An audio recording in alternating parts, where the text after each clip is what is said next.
Welcome everyone, thank you for joining me once again. I'm going to start off just as I normally would, just show you one or two paintings that I recently did, and this one's a little different. It's a 4x6, really small canvas panel. Actually it's a linen panel, it's linen on birch. It's a 1/4 inch panel. And I got this, it's a orange with some leaves, just something simple, because the panel was so small. But I got this panel for free actually when I bought something from a site online. They sent this as like a sample, and I really loved this panel compared to the ones that I usually use. Problem is, these are, to get like a 6x8 in this type of panel, it's like $5 each, and to me that's kind of expensive because usually I can get them for like $1. Of course the quality is a little lower, but it's a way for me to save money at the moment. But one day I would love to buy these more higher quality panels and paint on these, because or make my own. I do plan on making my own and trying that eventually. I'm just not in a working space or a living space where I can do that. I don't have a garage or a back patio or anything to kind of store a lot of panels and make a lot of panels, have a lot of room. My living space is basically a big living room, so or a small living room rather. But anyway, yeah, here's a cool little painting that I did. This was the first time that I used Gamblin artist oils. I've been using the student version that I had laying around. So I was using those for the last few months, and I decided I was running out, so I decided I'm going to try the artist ones. They're a little more expensive, but it's worth it because it's paint. I got to get the good paint if I'm going to use it. And I really like these. The thickness is just, it's a lot thicker. The quality, you can just tell the quality. I could tell before I even started painting with them. I was mixing all the colors. I usually pre-mix my colors before I just jump into painting it, because with oils you can mix all your colors before painting because they're not going to dry up. And I could just tell just with mixing them that it was a higher quality. There's twice as much pigment compared to the artist or the student paints. They say that on their website, that the student paints have 50% less pigment, and it has a filler of calcium carbonate, which, you know, etc. So these have way more pigment, and I could just thicker. It's just a better quality. So I really enjoyed those paints. This next one here is one I did. It's an 8x10, just on a regular panel that I usually use. But I did this one from a photograph that I took a month or two ago, or a little while ago. And it's just a scene at a park by my house.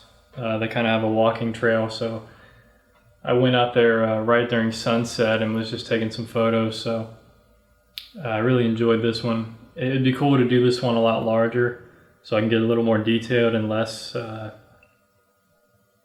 I could just elaborate a little more. Still keep it kind of loose like this, but just elaborate a little bit more on what's out there, and kind of creating more clarity in the scene. But for me with this, I was just focused on capturing the warmth of the evening light against the cooler shadows, and just getting that division of light and shadow. That can be pretty challenging to do. I could probably even brighten up a little bit more of the lights there, but I do like the what am I trying to say?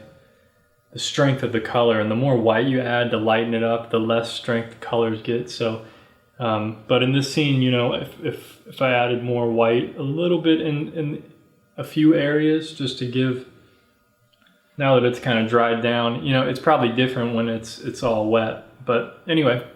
Hope you guys enjoyed seeing those. This is just stuff that I'm working on, and I think I'm going to buy some larger not larger panels. I'm gonna buy some larger canvases here shortly, I think. Maybe after Christmas, I'm not sure. But I'm really itching to do a really large painting again. I want to do the largest one that I've ever done. So I'm looking forward to trying that. Because the other day I went and took some photos. It was really foggy, kind of foggy out, but more overcast, at least around my area. So I just went out. I went driving, didn't find anything like I always do. I always expect that I'm going to find something new in my town. And there's really nothing. It's just, I don't know. I'm not sure. But so I went walking around the walking trail right around not even a mile. It's like a quarter of a mile behind my apartments. And I realized, and this is something kind of that the video can be about, is that I realized, and this is very common sense, it's probably going to sound so simple that I don't know how I never thought of it before, but scenes that I would normally not find attractive or not attractive. I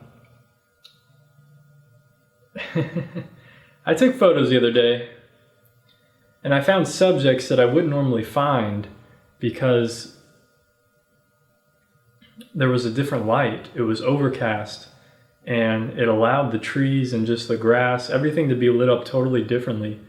And when it's usually sunny, when it's sunny out, the subjects that I took photos of are usually all in shadow because it's kind of foresty. And it's always in shadow almost up until like sunset maybe. There's some light on it, but not for very long. So I was able to, in the overcast, I found subjects that I wouldn't normally find in sunlight.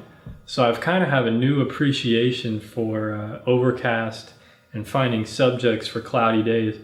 The challenge for me is actually painting them and getting them to come across realistically. I always struggle with overcast and kind of cloudy scenes because they have a very subtle light to them. There's not a strong light, so I always kind of second guess myself. Like the other day with that 8x10 panel that I showed you, that was actually the second attempt I did on that panel. The first attempt was a scene that I took some photos from Oregon, I was telling you guys about on the last vlog. And I was trying to paint kind of a cloudy overcast scene, and I spent almost all day on it, just several hours.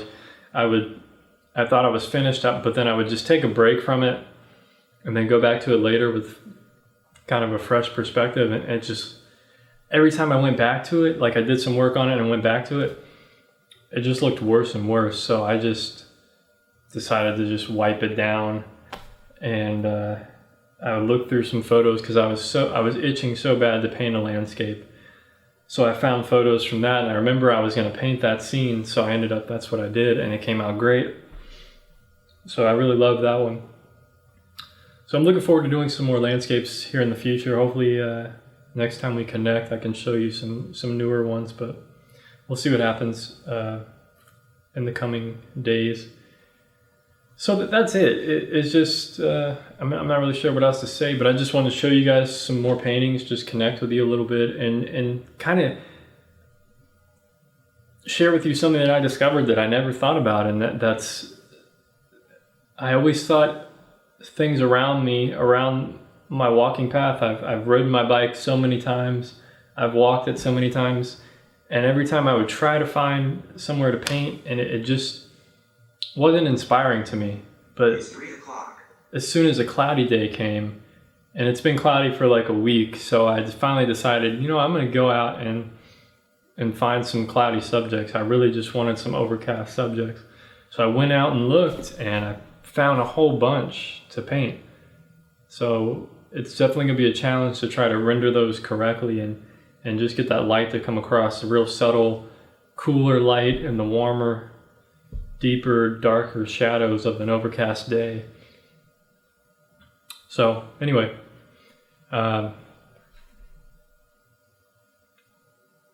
yeah, that's about it. So anyway, I hope you guys have been doing well. Hope you've been doing some painting.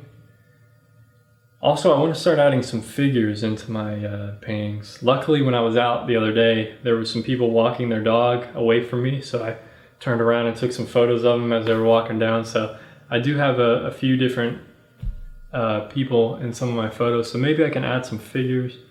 But that's something I definitely want to do. I need to find some people that I can do, kind of go out to where I found some subjects and get some people to pose for me, you know, standing by a tree or just, you know, kind of modeling for me, and either do a study while they're out there or just take some shots if I don't have a lot of time, and just create a small painting, a little study painting, and then hopefully I can do a large one and make it epic.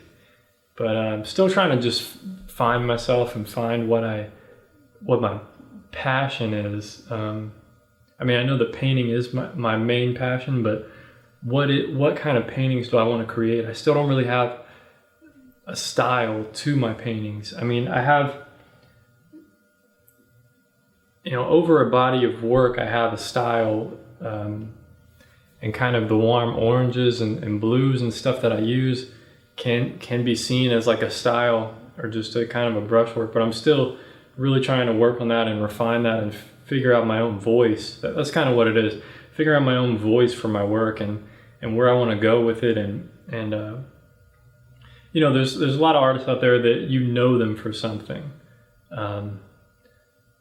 Like Richard Schmid, he's great for doing I mean, he does portraits, still lifes, landscapes, but when you see his work, you just know it's his. You can just tell by the brush strokes, the colors, the way he does a lot of overcast scenes that are just perfect. I mean, they look so realistic, and that's what I feel like he's good at. That's what I know him for, and he's really good at adding figures and just getting the naturalistic look of things. There's other artists that I'm trying to think, but any artist that you know of, you know their style. If you saw some of their work and you're unsure if it's theirs or not, you probably can tell if it's theirs or not. You'll just know. Now some artists can surprise you. They may do something a little bit differently. They kind of evolve over time, or they, you know, depending on the size of the canvas as well, it changes how you paint. Sometimes a smaller canvas, it's weird because sometimes my smaller ones don't look as loose because like this orange one, the orange is, I mean, it's more detailed, so to speak, than the landscape one. And the reason is because I use smaller brushes here, and if I was really loose with it, I wouldn't be able to get all the little details and definition in there to make it look realistic. It would just be an orange blob with light and shadow, and there wouldn't be an appeal to it. It just wouldn't look right to me. And this is still really loose. I mean, the leaves in here, when you guys see a close-up of this, the leaves in here, I mean, it's just a few strokes.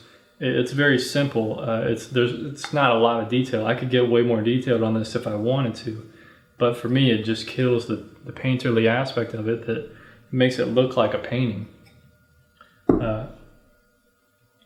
But you know, I have one of my greatest oil paintings to date is a 20 by 20 that I did. It's hanging at the top of my stairs up there, and that one I was really loose with it. But when I look at it from far away, it doesn't have that loose look. It looks realistic. But when you get up close to it, it appears like this one. It's kind of brush strokey. There's a lot of just like kind of almost Edgar Payne style, you know, just kind of like laid in like bricks. But there is some flatter areas and more detailed areas. But, you know, when it's not needed, you know, you just kind of lay in a stroke and leave it there, and it gives it that living quality. It has a, you know, when you paint it too much, you kind of kill you know, you worry about details too much. It just kills the painterly aspect of it, and that's what I like in my work, and that's what I'm trying to work up to, is getting more of a painterly aspect in my work. So just finding my voice, you know. So hopefully me talking about this helps you somehow. I'm not really sure if it does, but you know, work on finding your voice and what is it about your work that sticks out. Kind of get all of your, whether it's drawing or whatever kind of art you do. I don't know how many different kinds of artists actually follow me and listen to these vlogs, but you know, put like the last 10 of your paintings out or 20 of them on the floor, just lay them out and see what stands out. Is it the light versus shadow in your work? Is it your brush strokes? Is it the drawing? Is it the detailed? Is it the type of scenes that you do? I mean, try to find that and kind of create that as your voice. And that's something I'm working on. And it's something I've gotten a lot closer to this year, I think, than I did last year. Last year, I was in still learning how to paint, really, and I'm still figuring that out a little bit. But I know a lot more now than I did back then, and I'm kind of really refining my work. And I know I still have a long way to go, many years of practice and dedication, and I look forward to that. So, but anyway, hope you guys enjoyed this little rant. Thanks for watching. Thanks for tuning in, as always. Love you guys. And anyway, take care of yourself. Peace.